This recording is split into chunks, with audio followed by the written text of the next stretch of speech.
Vamos un poco a la base, luego volveremos a traer nuevamente el tema del protocolo, a ver qué diferencias hay y cómo podemos hacer un protocolo más integrativo en este caso. Ahora lo tocaremos. Pero quiero entender a esta bacteria en concreto, ¿ok? ¿Cómo se contagia exactamente? O sea, mediante qué cosas? O sea, la comida, o sea, ¿dónde está esta bacteria? Yo siempre hago esta recomendación y es que no se obsesionen para nada con el contagio, porque el contagio es tan fácil como hablar con una persona. Besos, hablar, ¿sí? Compartir un cubierto. Es muy difícil que no estés expuesto en algún momento de la vida al Helicobacter. Con que tu madre lo tenga y hables con ella, con que tu pareja lo tenga y sí, es así de fácil, ¿vale? Ahora bien, una cosa es que la bacteria entre y otra cosa es que prolifere, ¿vale? Cuando la bacteria entra, va a tu estómago, ¿vale? Si tu estómago está ácido, como te digo, la bacteria la eliminas, no pasa nada. Ahora, si tu estómago está muy alcalino, como te decía, ¿vale? No está lo suficientemente ácido, no tiene este pH ideal de 1, máximo 2, 3, sí. Entonces la bacteria puede proliferar, sobre todo también en personas pues estresadas, inmunodeprimidas, que tienen ya deficiencias nutricionales. Entonces, como te digo, la Helicobacter no se fija por casualidad, se fija porque hay un terreno que lo ha permitido. Lo mismo, ok. Así que mi recomendación es no se obsesionen con esto, porque entonces si no, pues iríamos con una mascarilla todo el día y no tiene sentido, ¿vale?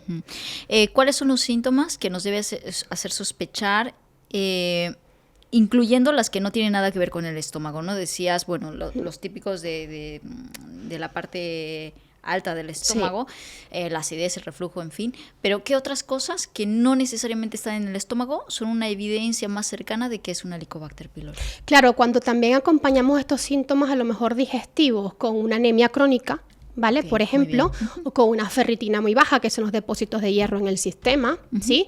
Esa ferritina baja puede llevar también a que haya caída del pelo, por ejemplo, que haya unas uñas frágiles, también, por ejemplo, cuando hay deficiencia crónica de vitamina B12, porque la vitamina B12, para poder absorberse, necesita también que haya un pH muy ácido en el estómago. Entonces, si el Helicobacter está instaurado y genera esta alcalinidad en el sistema digestivo, pues no se va a poder absorber bien la vitamina B12. También suelen malabsorberse algunos minerales como el zinc, como el hierro, como el magnesio inclusive, y todo esto lleva pues a que haya deficiencias, cansancio, anemia, fatiga, ¿sí?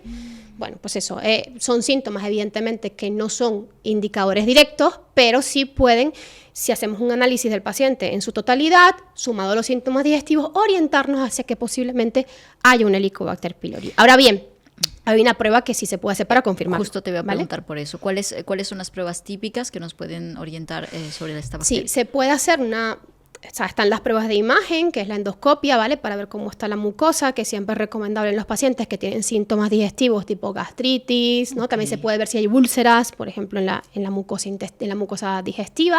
Se puede tomar una biopsia, ¿vale? Con una endoscopia, pero también hay una prueba que es mucho menos invasiva, que es la que solemos hacer como cribado, que es la prueba de la ureasa, que es una prueba de aliento, se sopla como un tubito, ¿vale? Básicamente, y se mide la cantidad de ureasa. La ureasa es una especie de enzima que produce el Helicobacter pylori y que es la que hace que pues se alcalinice más el estómago, ¿vale? Porque el Helicobacter no solamente entra porque hay un estómago alcalino, sino que también hace que tu estómago esté más alcalino. No sé si me explico. No solamente entra porque está alcalino, sino que lo alcaliniza aún más, ¿vale?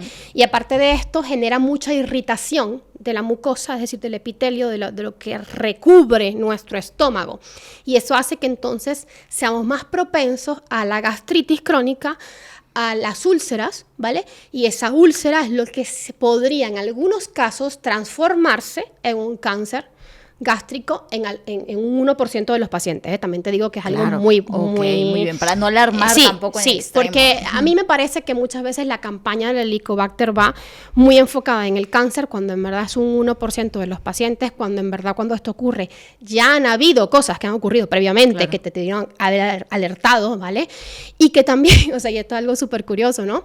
Hay estudios que indican que al erradicar el Helicobacter te quitas el riesgo de cáncer gástrico en teoría, pero aumentas el riesgo, por ejemplo, de cáncer de esófago.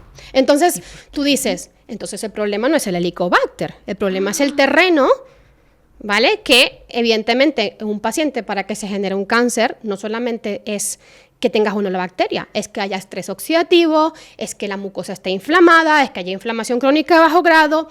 Entonces no... Porque el Helicobacter en sí, ¿cumple alguna función importante en nuestro cuerpo? No es que tenga una función importante, ¿vale? Hay muchos microorganismos que no tienen función importante, simplemente están allí, ¿vale? En equilibrio. O sea, ellos pueden estar en bienestar, en equilibrio, o pueden estar generando un problema, en desequilibrio, siendo patógenos.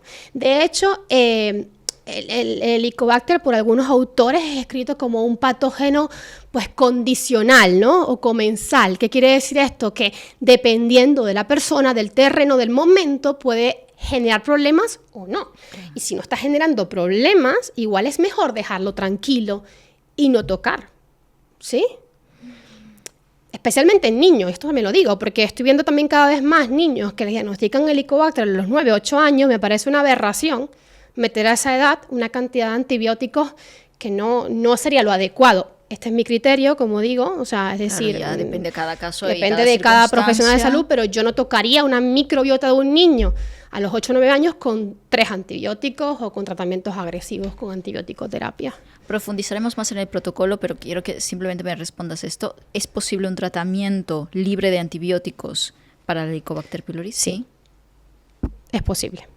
Es posible. Okay. Que igual también hay que mirarlo todo en conjunto y que igual también, como te explico, no quiere decir que lo erradiquemos al 100% también, porque no es igual un herbáceo que es un antibiótico o antimicrobiano natural, digamos proveniente de las plantas, de los aceites esenciales, que un antibiótico farmacológico, ¿vale? O sea, no son iguales y pues estos son un poquito más suaves, amigables con la microbiota y también no erradican a veces por completo, a veces lo que hacen es bajar pues los niveles de Helicobacter, ¿sí? Okay.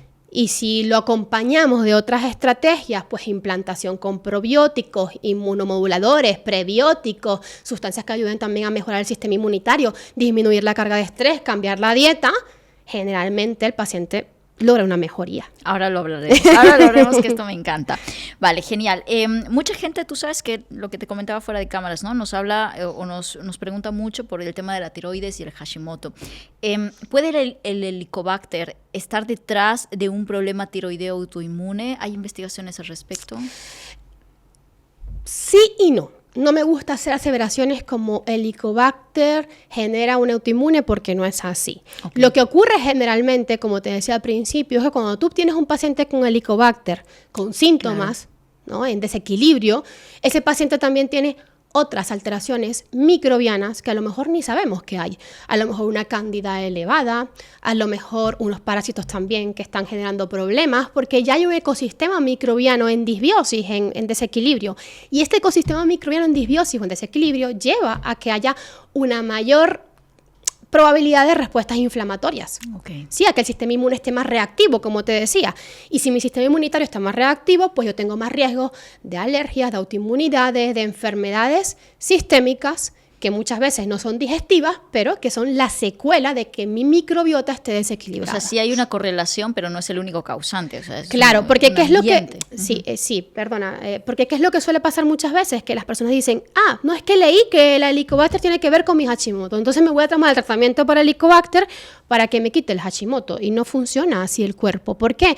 Porque si tú metes unos antibióticos para el pylori y te quitas el pylori, pero aumentas la cándida porque al tomar antibióticos la cándida crece, empeoras el Hashimoto, no lo mejoras. Entonces, estas asociaciones muchas veces son muy, digamos, peligrosas, porque yo sé que a veces la ciencia los hace. Es que se ha visto un estudio correlacional donde los pacientes con pylori tienen más Hashimoto. Ya, pero hemos analizado solamente el pylori, no hemos visto el resto de la microbiota, ¿sí? Entonces, esto a mí me parece que realmente hay que tener cuidado cuando hacemos estas afirmaciones, porque realmente la microbiota es tan compleja, tan diversa, y ahí pueden haber tantas cosas, es una jungla realmente, claro, sí. Que si no trabajamos, o sea, y yo creo que el objetivo terapéutico de todo profesional que quiera realmente hacer un abordaje integrativo de la microbiota es entender la microbiota como un ecosistema, no como bacterias aisladas, no como parásitos aislados, no como levaduras aisladas, sino qué está pasando en todo el microbioma, cómo puedo estabilizar el microbioma en su totalidad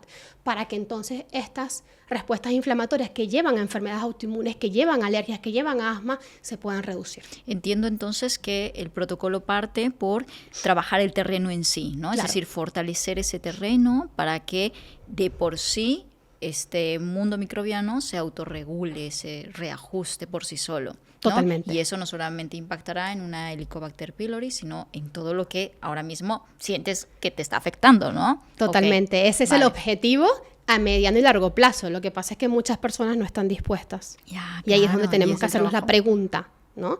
Y es como muchas veces nos llegan pacientes, ¿no? Y seguidores. No, es que yo no me quiero tomar los antibióticos. Ya, pero estás dispuesto a hacer los cambios que necesitas en tu cuerpo, en tu vida, para tener una salud un poquito más equilibrada, porque lo que no puedo hacer es no tomarme los antibióticos y seguir comiendo mal, y seguir fumando, y seguir haciendo cosas que van a generar un caldo de cultivo donde sí pueden generarse secuelas negativas del Helicobacter, ¿vale? Okay. Entonces, esto también es importante tenerlo en cuenta.